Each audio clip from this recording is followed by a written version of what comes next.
No, it's not. Let's talk about it. It's just genuinely such a good product, and yeah, it may be mainstream, but it doesn't mean you have to be trendy by not getting it. Now, I will admit, there are better exhaustive reviews of this mic system out there, but the only reason you should even be watching this video to begin with is if you didn't have a ton of money to throw at an expensive mic system, but still wanted to get a good quality mic that competes for superior quality. This mic sits at $349. Super sturdy build, 2 mics with 1 receiver, and 2 wind guards. The packaging it comes in is pretty great and holds pretty much everything you need to make a great video. And that's it. It's that simple. Now, I don't have anything to compare this mic system against. Actually, hold on. Yes, this will actually end up being a relic for me. This is what I actually used to record my videos with when I was shooting back on my iPhone back in the day. It had a just simple receiver that you attach to the lightning port, and I lost one of the mics, but this is one of them, pretty clunky. But that was it. That was, I'd say it's a good start. So anyway, in my real world experience, when I vlogged for 20 days straight, the ability of having this on me at all times, either clipped or in my pocket, was great, because I did not have to have any intrusive equipment being lugged around or just huge shotgun mics hanging all over the place. I wanted it to be as inconspicuous as possible. Now, I've never lost any signal on this. I'm never really more than 50 feet away from the receiver at any given time. This thing is rated to go, I think it's 850 feet in distance. So if you want to walk away from the receiver, it seems like you have that much. I don't think I'm ever gonna need that length, and I think my personal favorite feature, or at least one of them, is the noise reduction feature. Yeah, you hit the power button and it turns on a noise cancellation feature. Now that helps me out, especially in rooms like this where I film a lot. Okay, so this popping sound that you're hearing, I think it happened from moving around the lapel. I think I may have messed up that lapel. All good, got a second one, but just FYI, it's late. I'm editing this video, and I came across this sound, and I was just like, oh my gosh, I don't have the energy to go back and redo this, because it was a lot. There was a lot between this whole video, because I'm switching back and forth a lot. Anyway, so bear with me. I'll try and mess with the audio a little bit, but that is the popping sound. It will not be repeated again. So we are heading back. And it's not soundproof, it's gonna cancel out all those echoing sounds that could come in and actually distract away from what I'm trying to do and the quality of the sound. Now, I think that what might be my most favorite feature on this mic is the backup recording features that you have on the mic. I will often use a shotgun mic if I'm running around and not doing a bunch of talking head videos like this, and I just want to capture ambient surrounding sounds. And that will free up the DJI mic for me to record specific sounds to enhance my videos, because the sound is just so crisp.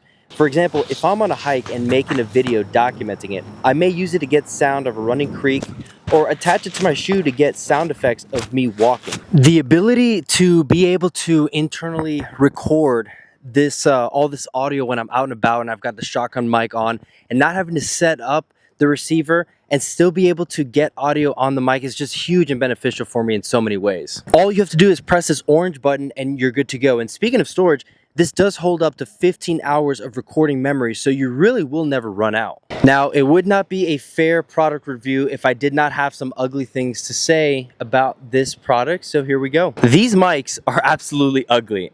And there, I said it. I don't think I've heard anybody else say that online. I just hate holding this thing up and it looking like some pill-looking device. Or the worst is when you see someone using this thing with the wind guards on it. With the wind guard, it just looks like you've caught a mouse or something and waiting to release it back into the wild. It just looks off is all I'm trying to say. And in my hands, it looks kind of weird, so I have found a solution.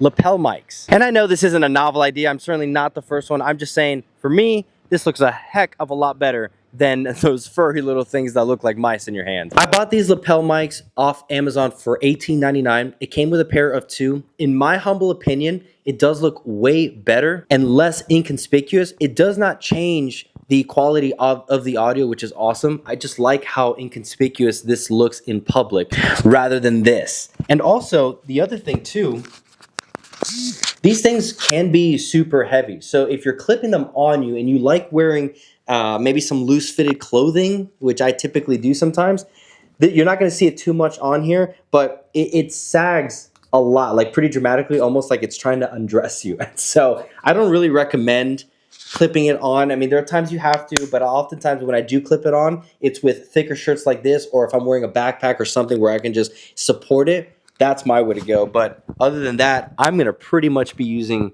these lapel mics, which $18.99 for two, can't beat it, doesn't change the quality of the audio. So I'll link that in the video description if you wanna cop one for yourself. Now, up until this morning, I did have one other negative, but I actually found the issue. Now, for the last several months, I've been using these mics day in and day out, and I've been racking up the audio space and usage of this to where on the receiver, it'll actually tell you how much space you have left. Well, I just couldn't figure out how to format it, and I kept researching how to format it. Nobody seems to have the answer to this.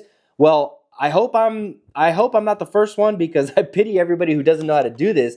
But for those like myself who didn't know, here, look, you can actually format it. Before I do though, this is what I was doing. I was trying to actually, I would connect this to my computer, take the footage, and then delete it. But a lot of the advice that I was seeing online was everybody saying just factory reset the system. Well, the thing is, there's a lot of settings in there that you don't want to have to keep coming back to and resetting over and over and reconfiguring. So this morning, I actually was playing around with it. And if you actually have the mic that you're trying to format unplugged and then turned on, it's going to register with the receiver that it's in usage. But now it's going to give you control into some of the internal storage, and you can actually format it from the receiver.